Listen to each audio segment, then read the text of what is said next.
There are some beliefs in the world of motorcycling that die hard.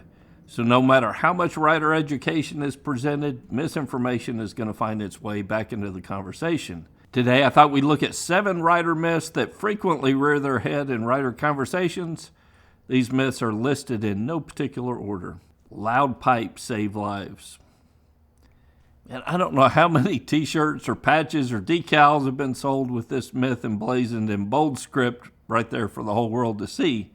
You know, there are a few problems with the idea that loud pipe saves lives. First, the direction of the sound. The sound of the motorcycle's exhaust is primarily traveling behind the motorcycle. Therefore, it may not be as effective in alerting drivers ahead of the rider. Sound inside the vehicles. Modern cars are well insulated against noise, especially when the windows are up, they've got music going or their air conditioning on. It can severely diminish the effectiveness of the loud pipes that you're relying on to save your life. The frequency of the sound, the low frequency of a rumble of a motorcycle exhaust is very difficult to localize, making it hard for the driver to determine where the sound is coming from.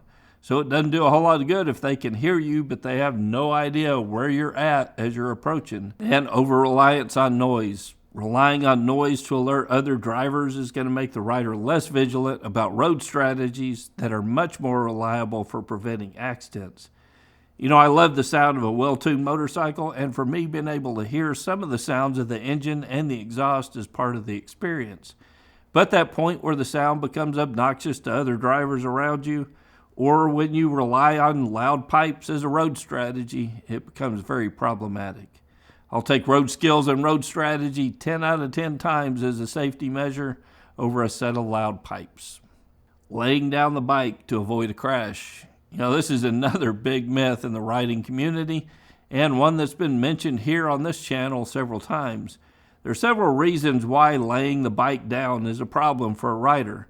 First, you have loss of control. You know, once you've laid the bike down, you lose all ability to steer and to brake, which means you have no control over where you're going to end up or what you'll hit in the process. So sliding across the pavement can cause severe abrasions known as road rash, and you'll still be at risk of impacting other objects or vehicles.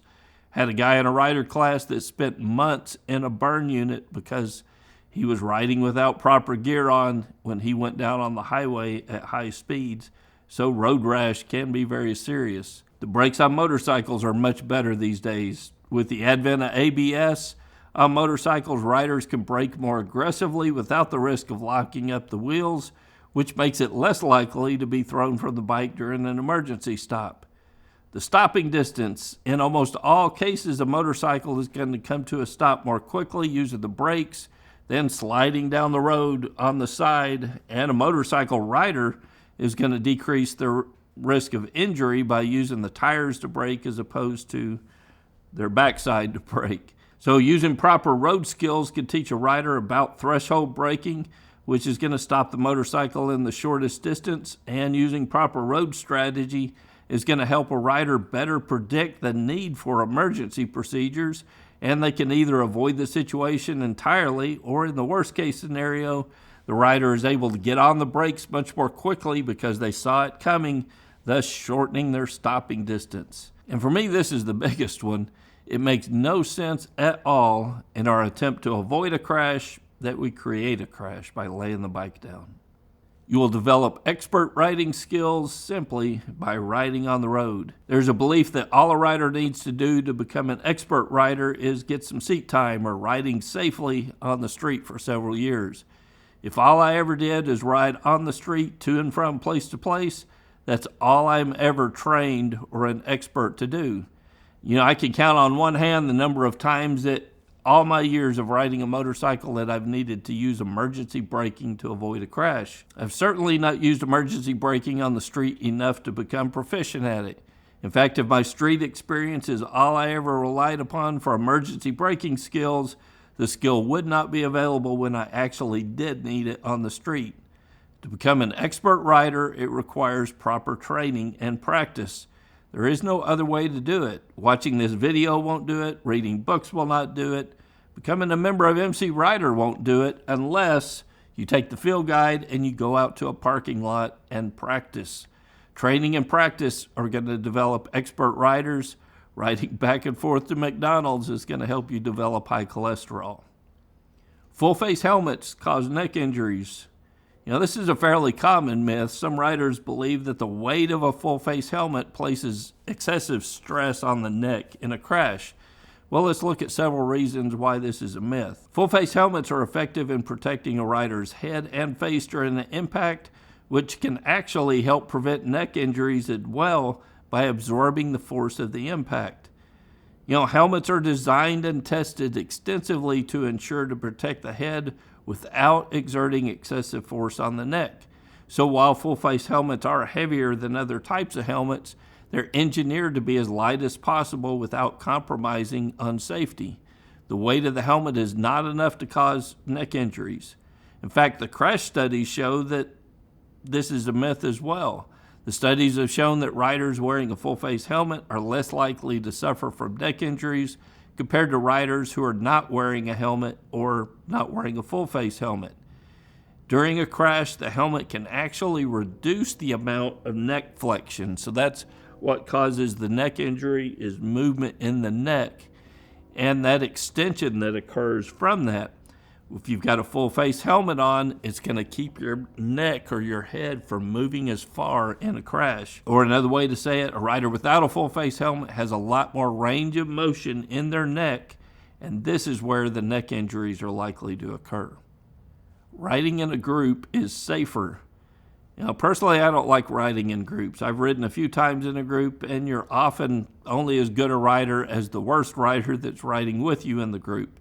So depending on how spread out the riding group is, and particularly your placement within that group, which you may not always get to choose, your safety is compromised not only by the riders in front of you, but the riders behind you as well when you need to stop quickly. Maybe one of the more dangerous things I've done as a rider was when I led some of the demo rides at local dealerships. I've done this a few different times, I think 3 or 4 different occasions. So I was leading some demo rides for a weekend at a Ducati dealership. I was the lead rider. We had another rider coach in the rear of us, and I think we had 8 motorcycles in between us, so 10 of us out each time for about a 15-minute ride in Dallas traffic, which was kind of sketchy to begin with. So we're going out for these rides, and I pull up to a stoplight, and I hear the ABS kicking in behind me, and that rider right behind me, not paying any attention to the red light, comes flying past me as the ABS is chirping and the bike flies right on through the red light. So I learned real quickly, I not only have to pay attention up there, I need to pay a lot of attention to that guy behind me, because riding in those types of groups, you have no idea who's riding with you. Racing skills translate to road skills. I'm not sure why this is such a common talking point in the new rider class, but from my experience it is. It seems like at least one person in every class I ever taught used to race dirt bikes at some point when we talked about prior riding experience. Are there that many dirt bike racers out there? Sometimes these riders had some of the basics down, like clutch and throttle control or how to brake, but there's a big difference between doing this and doing this. So even if you really did race dirt bikes as a kid, get proper training, because a lot does not translate from this type of riding to this type of riding. Racing tires are good for the street. Maybe this is born from the idea of what I learned on the track translates to the street, but I had one former racer tell me that he didn't trust street tires to perform for him, so he was going to use only racing tires for the street. I guess you could do this, but be prepared to buy a new set of tires monthly if you ride much at all. Race tires are not built for regular daily street use, and they're going to wear out pretty quickly on the street. They won't perform as well on the street as they do on the track either. So if a rider is riding anywhere near the legal speed limit on the street, or unless they've got as many curves in their daily commute to and from work as they find out on the track, a race tire is never going to develop enough heat on the street to perform well as it does on the track. Not to mention problems with rain, uneven terrain, or sketchy road surfaces that a race tire is not going to perform as well in. So if you insist on using race tires on the street, you got to be prepared to do a few things. One, you're going to have to put a new set of tires on every 200 miles of riding or so. You'll need to ride at least 3 times the legal speed limit everywhere you go in order to maintain enough proper heat in that tire for it to do its job. So be prepared for a whole lot of tickets. And you're going to have to put on tire warmers every time you stop at Starbucks for a coffee to reduce the number of heat cycles that your tire is subjected to. So it certainly makes no sense to use race tires out on the street. So I hope this helps refute a few of these riding myths. If you want to help me continue to reach the motorcycle community with content just like this, become a member of MCrider. All the details of membership can be found at mcrider.com/member. And I'm sure there are other myths that I missed. And if you can think of any rider myths that were not covered here, leave a comment below. I'd love to hear from you. Till next week, guys, it's Kevin with MCrider, and I'll see you on the road. See that video on the left of the screen? YouTube hand-selected that video just for you. Click on it, find out why YouTube wants you to watch this MCrider video.